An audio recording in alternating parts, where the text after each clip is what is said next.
Live on scene in Delaware with our brother Henry Fordham. Yes. Our brother has a very serious story that he wants to share with the black family out here.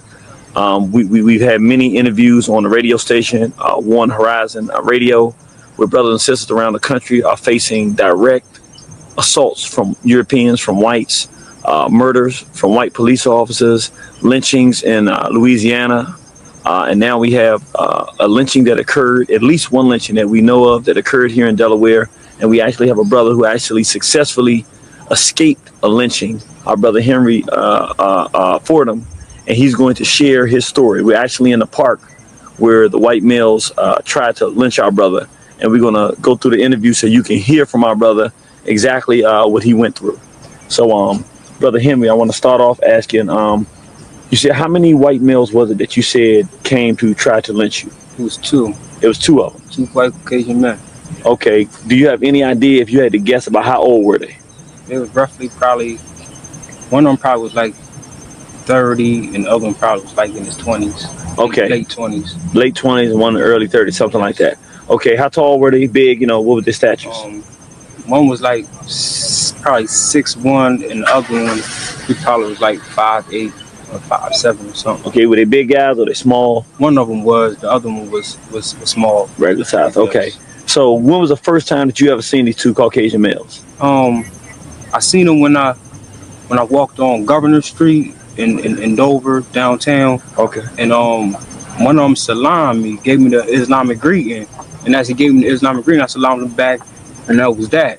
Now, how do you think he knew you were Muslim to salam you? I guess because of my my beard. Okay, so he was able to identify you as Islamic. You didn't think anything strange about it when the white boy said, "Hey, salam." You just thought he was Muslim as well. Yes. Okay. Yes. So I salamed him. So earlier that day, I just left, went back, didn't think nothing of it, went back in the crib, and seen him. Next day, seen him again, but it was early in the morning. And where were you when you saw him this time? I was on North New Street. North New Street. Yes. Okay, what were you doing? I was just outside, just smoking a cigarette. So you was outside smoking a cigarette in the morning? Because the boarding house I am, she doesn't permit smoking in her home. So okay, I went outside, and I was approached by the same Caucasians, and they greeted me again and said, "I need to talk to you about my issues and my problems, you know, my baby mom and all that stuff." So about whose baby mom? His baby mom. Okay, his baby mom, because baby mom was leaving, taking his kids and all that stuff, which is dope. Come to find out, it was just a lie, you know. But that was just the.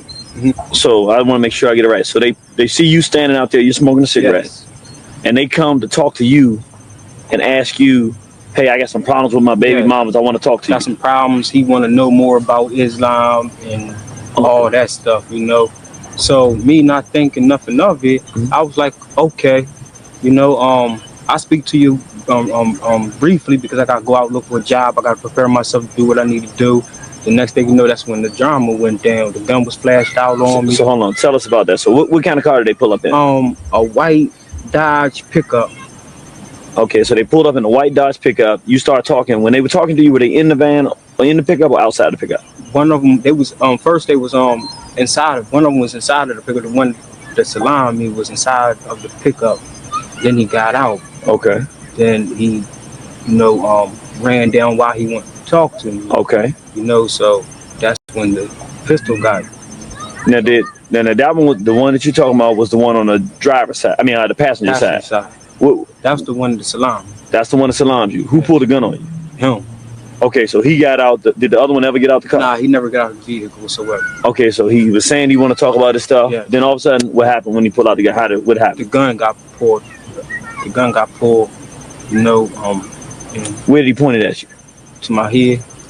So he got out and do to me what he did to you. Y'all standing there. He talking about his baby mama, like and he just did like this. And what did he say? This good nigga, get in the vehicle right now before I blow your head off. And that was that. Okay, so then what'd you do? You know, I didn't, man, you know, I was great just say, yo, you got to kill me right here. But, you know, hey. He had a gun on you in your head. Right. Did you have any idea? You probably don't remember. Do you remember what kind of gun it was, or do you have any idea? It looked like a 38 or something. Okay. Yeah. Okay, like revolver or okay, you had a revolver. Yes. 38 revolver. Okay, so you put the 38 on it and say you got to get in. Yes. So you hop in. Yes. All right. Then what happened? Were you in the front or back?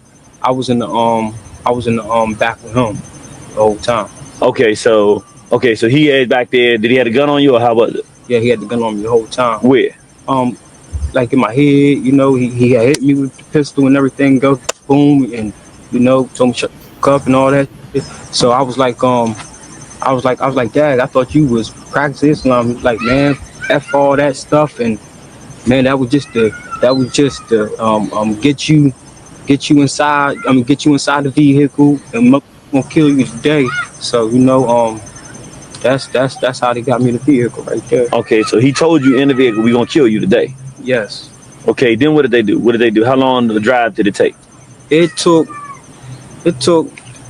how long it took us to get from where they picked you up to here. And it all went down. How long would you think would say? Just so people, because people don't know. 3 minutes, 4 minutes. So they took you about 3 or 4 minutes from where you were. Yes. Because most people are not from Dover, Delaware. You live in Dover, Delaware? Yes. Brother from Delaware, he lives here. They took him 4 minutes from the street corner where they found him to a little park. What's the name of this park? Do you know? It's called Silver Lake. Silver Lake? Yes. The Silver Lake Park in Dover, Delaware, where they brought the brother to Lynching. Now, do you remember where they parked? They parked right here. So they pulled up to the corner right here. Right here. Right here. Corner, park. They parked the truck right here. Facing this way? Facing this way right here. Okay. Facing that way right there. And then what time of day was it? Like 6 o'clock, 5:30 in the morning. So 5:30 in the morning, so it was still dark? Or light? It was kind of light. It was kind of light. It was getting there. It was getting there. Nobody was here. Nobody was here. No cars? No cars. Okay. So they pulled the truck up there, pull up. Then what happened? Then it all went down. The fight began. Fight for my life. So they bring you to the stop right here in the pickup truck. Tell us what happened after that. The struggle began. You know, we start fighting, we start hooking, you know, and everything else. So help me out. You say so it was two of them, one in the front, one in the back. How did they get you out of the truck? How they get me out of the truck? You know, at gunpoint. Okay. They got me out at gunpoint. Okay. And from then, that's when I grabbed one of them. Come to find out, you know, that the gun ain't had no ammunition. So how did you find that out? I know because he was like, I'm going to shoot this motherfucker. Oh, so he was pulling the trigger? Yeah, he was pulling the trigger and so you pulled the gun? Nah, I never got a hold of the gun. But he was shooting and you realized there wasn't no bullets in it? There wasn't no bullets. He played me. He was letting me know he played me. Oh, so he wanted you to know that? Yeah, he wanted me to know. So wait a minute. So they drag you out the vehicle. So then what? Yeah, you start realizing now I'm gonna fight now because they about to kill me. Right. I'm gonna fight for my life. I already know what time it is now. I'm great. We great to get it in because I already know you trying to kill me now. Okay. You know, it's no robbery. It's you straight up trying to kill me. Right. So So what'd you do? So soon as we park right there. After that, inside or outside when you start fighting first? I started fighting as soon as we got out here because I already knew what time it was. Once they pulled you out the car? Yeah, once they pulled me out the car, that was my chance right there. Okay. You know? So we started fighting and everything like that. So you swung on one of them? Yeah, I swung on one of them. And swung on one of them, I dropped him. He got back up. And the other one started attacking me with this with the knife. He started stabbing me all in my face and all that stuff, right? So show us where he stabbed. He stabbed me right here, you know. He stabbed me right here. It's kind of healed up. He stabbed me right here. Okay. It went all the way through. He stabbed me with like a shank pointy thing. You know, stabbed me right there. And you said it went all the way through? Yeah, it went all the way through. Then he stabbed me somewhere. He stabbed me. I think. Damn. You just knew you was getting stabbed. You had time to sit down and figure out every place he stabbed you. Okay. Right. So he stabbed you. You dropped the other one. He get back up. And what's going on now? Y'all fighting? We still tussling. Still tussling. Okay. So one of them just grabbed me by my neck. Started bringing me towards this area right here. The other one grabbed my foot, you know. The other one grabbed my 2 feet, took me down to this area right here, and one of them still had me in the headlock. He dropped back on me, you know, and had his feet on me like I don't know what type of position it is, but he had me like you couldn't move. I couldn't move whatsoever. So the other white boy, he kept on going to the van, grabbing stuff to try to knock me out with. You know, so he grabbed the burner again, hit me up top of my head with the burner again. He grabbed some beer cans, he grabbed whatever he can to knock me out. I just know it wasn't time for me to go right then and there. Right. You know, once he couldn't knock me out. Right. Once he couldn't knock me out, I was like, oh, it's a wrap. So you couldn't move, but he's hitting you, but you still ain't going out. I'm not going out. He still. His name was John. Okay. You know, the white boy name was John because they were saying each other's names and stuff like that. His name was John. And he steady hit me up top of my head. Homeboy got me in a damn headlock. Then he took my belt off. Wrapped it around my neck. So he took your belt off. Your belt. After he couldn't knock me out, he took my belt off. Okay. And wrapped it around my neck. Okay. And start choking. Choking me with that joint. Start tugging on the joint. Just. And the other one was still holding you? Yes, while the other one was still holding. Okay. You know, so damn. Well, I'm just kind of upset about the whole situation. Take your time, yes sir. Bring him back. So the belt was too small. The belt was too small to do what they really wanted to do with it. Okay. You know, so you went back to the truck and tried to find something else. Try to find something else to hang me with. Then he was like, since we can't hang him, let's drown this mother. Drown this mother.